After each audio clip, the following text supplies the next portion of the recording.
Природа влаштована дуже складно. Часом два види, які, здається, взагалі ніяк не пов'язані між собою, вступають у союзи. Птах, що допомагає людям шукати мед. Борсук і койот, що разом полюють. Усе це дивіться далі.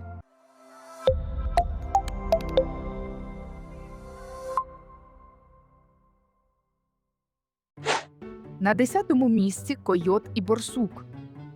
Вони полюють в один і той самий час. Їхньою їжею є одні види тварин. То чому такі конкуренти об'єдналися? Вся річ у тому, що вони мають свої переваги. Койот швидше за борсука і добре наздоганяє жертву у відкритих просторах. Борсук же краще справляється з норами. Там, де койот не пролізе, борсук з легкістю дістане свою жертву. Цей союз абсолютно чесний. Якщо борсук вигнав здобич із нори, то вона дістається його напарнику. Якщо койот загнав жертву в нору, то її отримує борсук.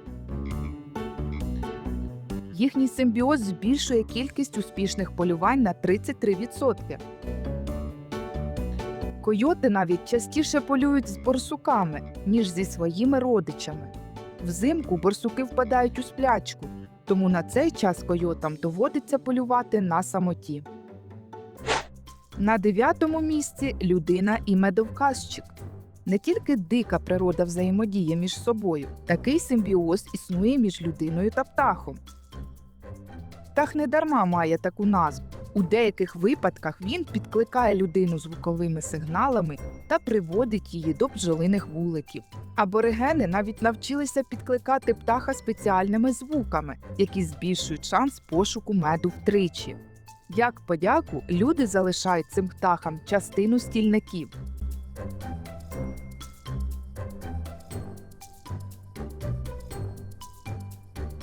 Існує повір'я, що якщо образити птаха, то наступного разу він приведе людину до небезпечного хижака.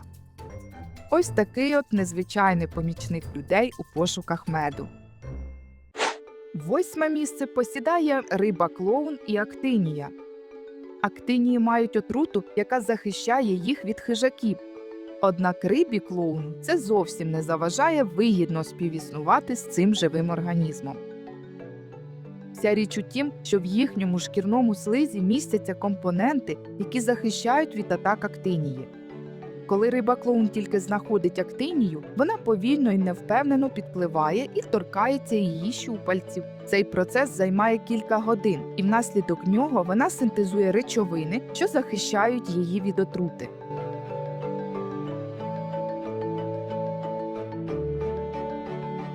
Після цього риба-клоун селиться в актиніях. Ті захищають її від ворогів, риба ж почувається повноправним мешканцем і доглядає за своїм новим будинком. Прибирає сміття, знищує паразитів, з'їдає заражені інфекцією тканини актинії, відтягає від неї хижаків.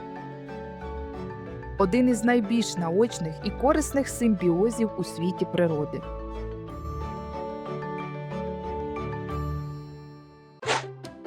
Сьоме місце – бородавочник і мангуст. Цікавий симбіоз африканської саванни. Не хвилюйтеся, це не мангусти напали натовпом на бородавочника, він просто насолоджується процедурами.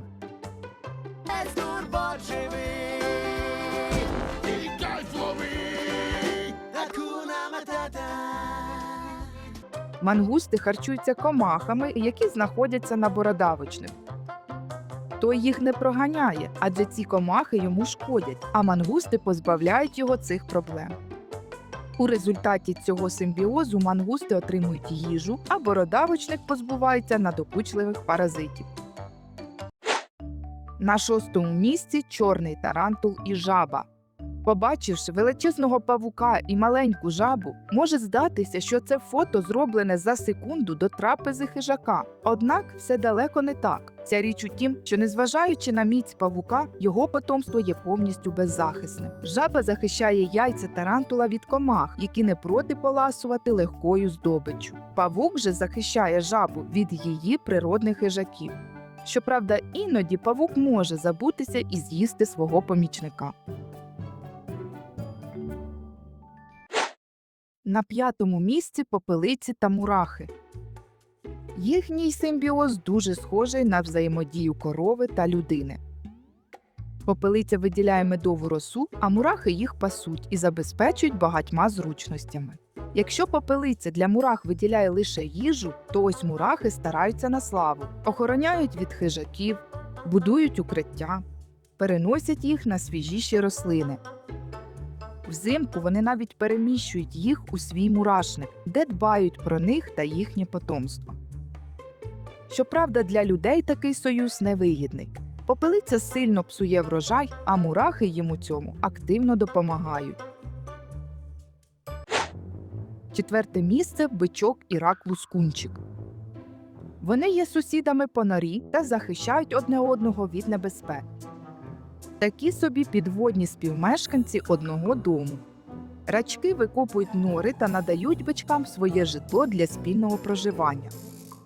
У свою чергу бичок попереджає товариша, який погано бачить, про небезпеки, клацаючи хвостом.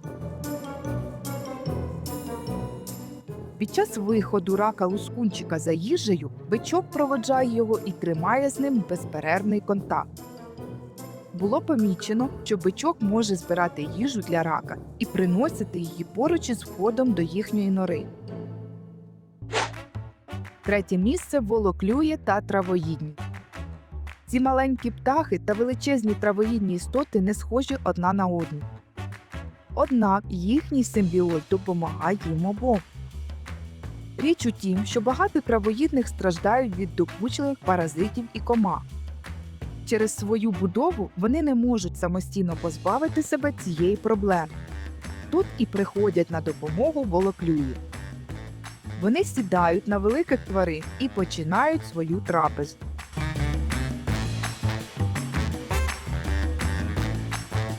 Копитні не проганяють їх, а птахи спокійно наїдаються.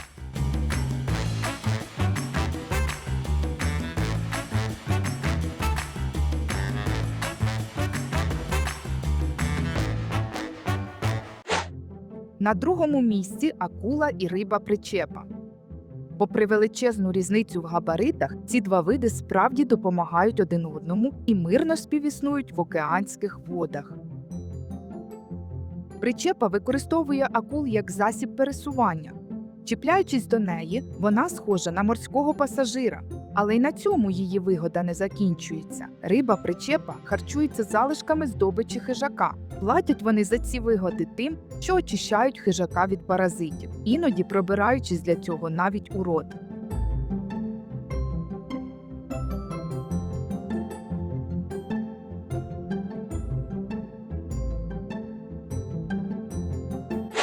І почесне перше місце посідають сова і змія.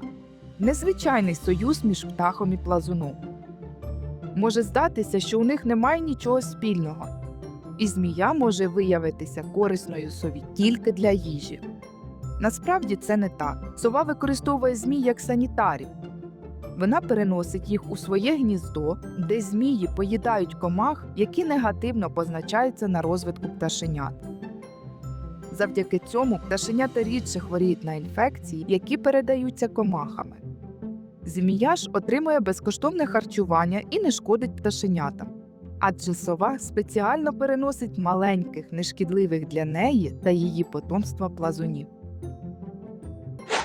Тож підсумуємо, на нашій планеті мешкає понад 10 мільйонів біологічних видів. Але, як кажуть, один в полі не воїн. І людина не завжди може навіть уявити, що деякі тварини знаходять вигоду взаємодії з іншими істотами і навіть заводять собі вихованців.